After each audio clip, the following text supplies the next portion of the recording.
Is leadership an art or a science? Some say it's a balancing act, like walking a tightrope over a pit of fire. Veer too much to one side, and you burn relationships. Lean too far the other way, and you smother performance. But what if the real danger isn't falling at all? What if the biggest mistake leaders make is never stepping onto the rope in the first place? Most bosses avoid hard conversations like they're dodging bullets. They sugarcoat, sidestep, or worse, stay silent because they fear being too harsh, too cold, too unlikable. And then there's the other extreme, leaders who wield feedback like a sledgehammer, mistaking cruelty for candor, leaving their teams demoralized in the rubble of their words. Both styles, excessive niceness and unchecked brutality, are failures. They don't just create bad workplaces, they produce bad companies. Kim Scott's Radical Candor exposes this leadership paradox with a truth that's both shocking and liberating. The best bosses aren't the ones who make people comfortable. They're the ones who make people better. They don't coddle, they don't crush, they challenge, but they do it with care. And that's where most leaders get it wrong. Imagine you're a young engineer at a rising tech firm.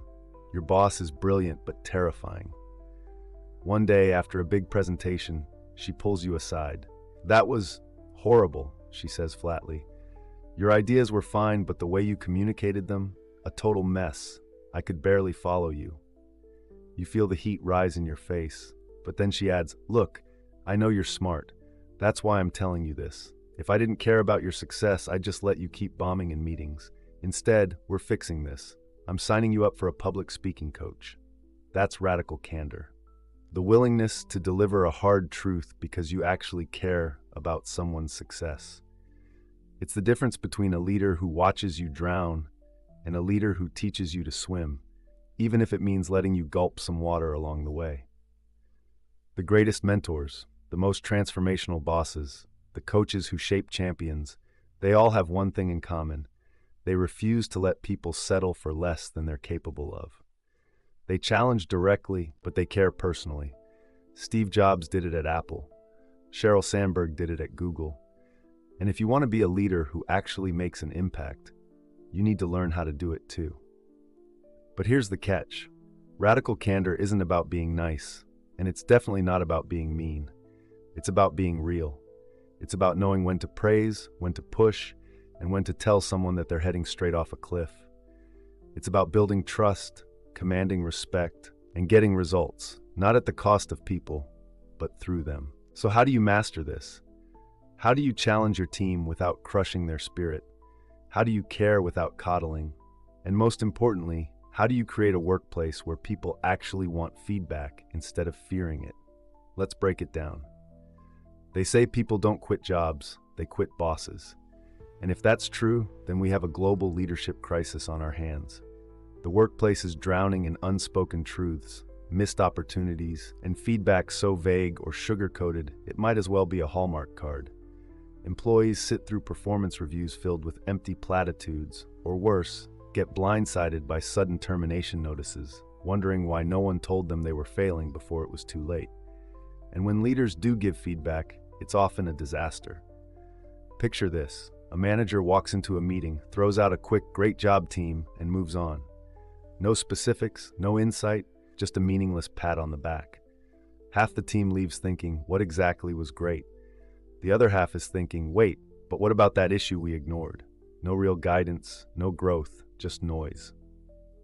Then there's the other side of the spectrum. The boss who believes honesty means brutality. The kind that starts every conversation with, "Let me be brutally honest," as if brutality is a virtue. They disguise insults as just being real, and see emotional detachment as a badge of honor. Employees either shrink under the weight of relentless criticism or start playing defense, hiding mistakes, avoiding risks, and doing the bare minimum to stay off the radar. Neither of these approaches works. The too nice boss creates a culture of stagnation. The too harsh boss breeds resentment and fear, and in both cases, teams suffer. Productivity tanks, creativity dies, and high performers either disengage or walk out the door. This isn't just anecdotal, it's a data-backed catastrophe. Studies show that 67% of employees feel disengaged at work due to poor communication. A staggering 92% say negative feedback, when delivered correctly, improves their performance. Yet most managers avoid it entirely or deliver it so poorly that it does more harm than good. Why?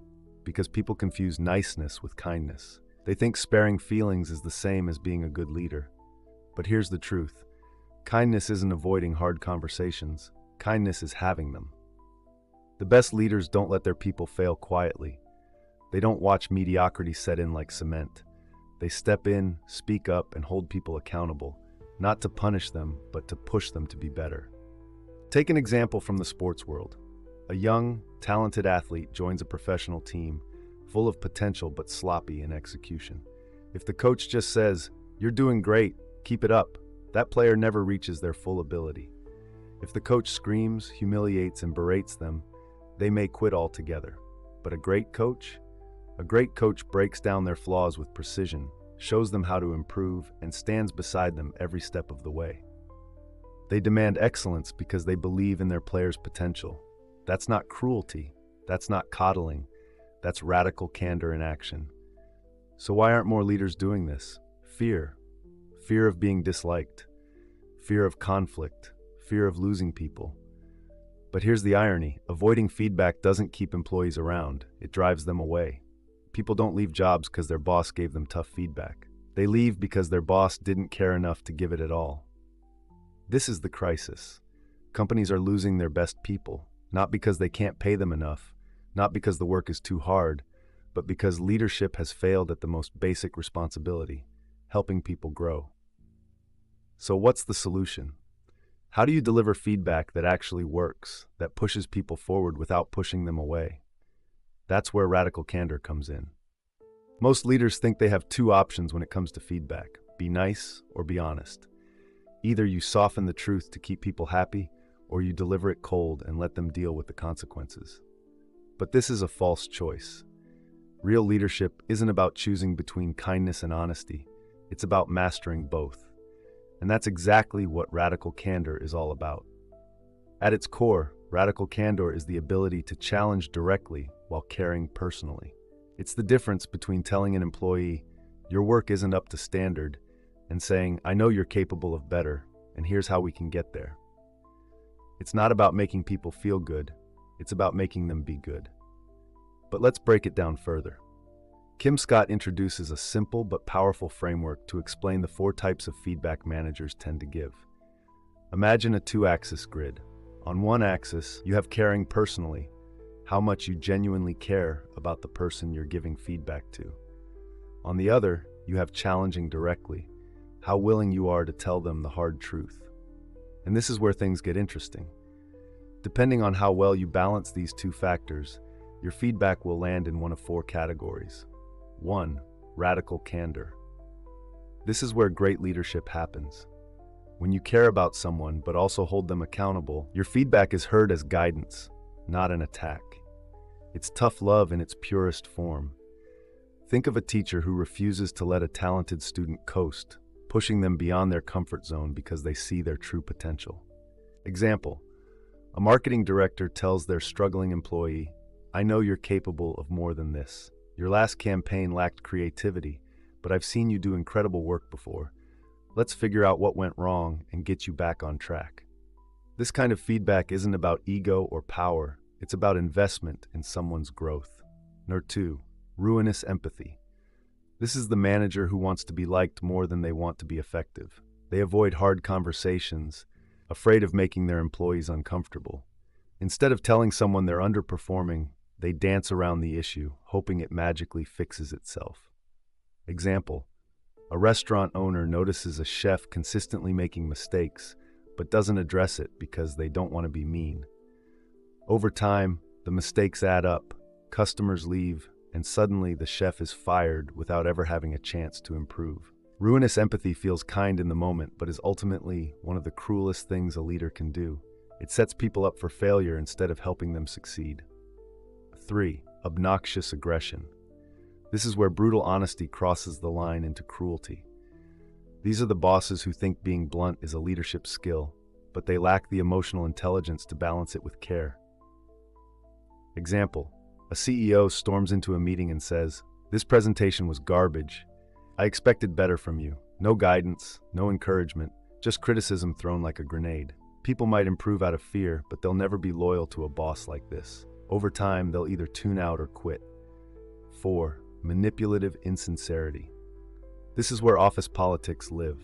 It's the realm of fake praise, backhanded compliments, and leaders who avoid confrontation at all costs. These are the managers who nod along in agreement, but secretly undermine their employees behind closed doors. Example: a department head tells an employee, "Great job," in a meeting, but later complains to another manager about how useless they are. This is the fastest way to create a toxic workplace, one where people stop trusting their leaders, their colleagues, and eventually the entire organization. Why radical candor works. Radical candor isn't about being nice or being mean, it's about being clear. It's about treating people like adults, trusting them to handle the truth, and respecting them enough to tell it to them straight. It's saying, "I believe in you enough to push you." Think about the best teacher, coach, or mentor you've ever had. Chances are, they didn't let you coast. They pushed you, challenged you, and made you uncomfortable. But they also made you better. That's what great leadership looks like. So the question is, how do you apply radical candor in your own workplace? How do you give tough feedback without making people defensive? And how do you create a culture where people actually want to improve instead of fearing criticism? That's what we're tackling next. How to praise like a pro. Bad praise. "Great job today." Generic, forgettable.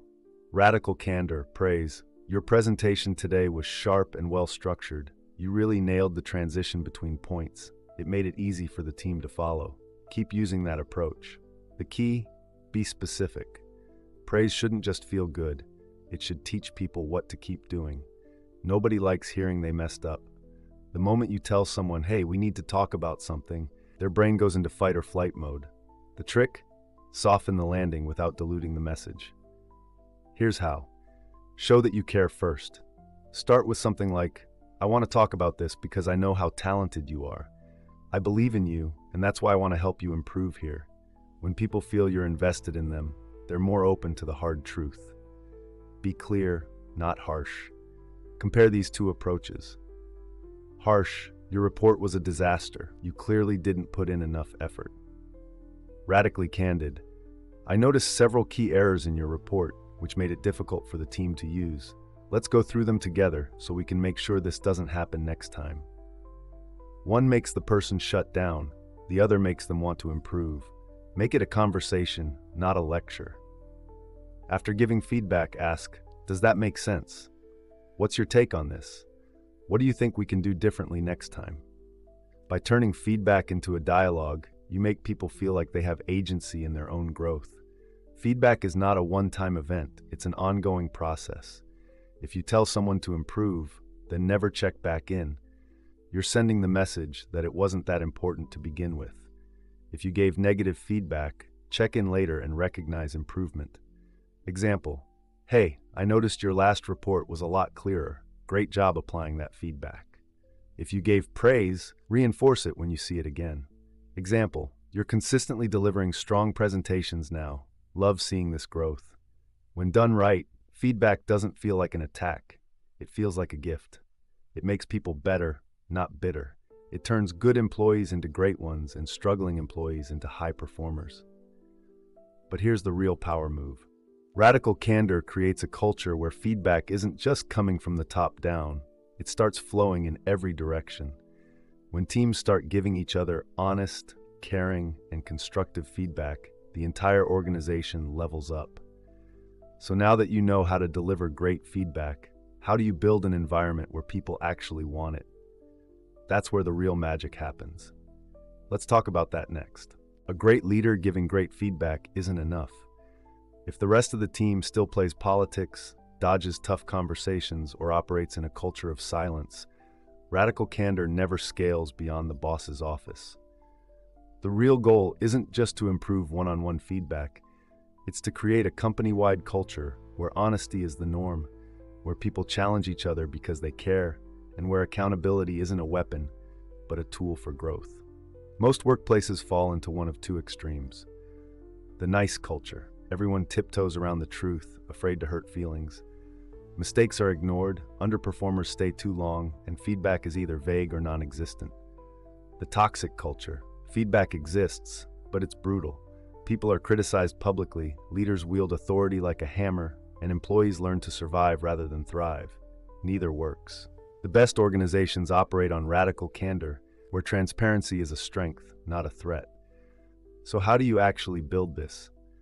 Most companies treat feedback like a dentist appointment, something you schedule once or twice a year, endure awkwardly, and then forget about. But when feedback is a rare event, it becomes unnatural, forced, and scary. The solution?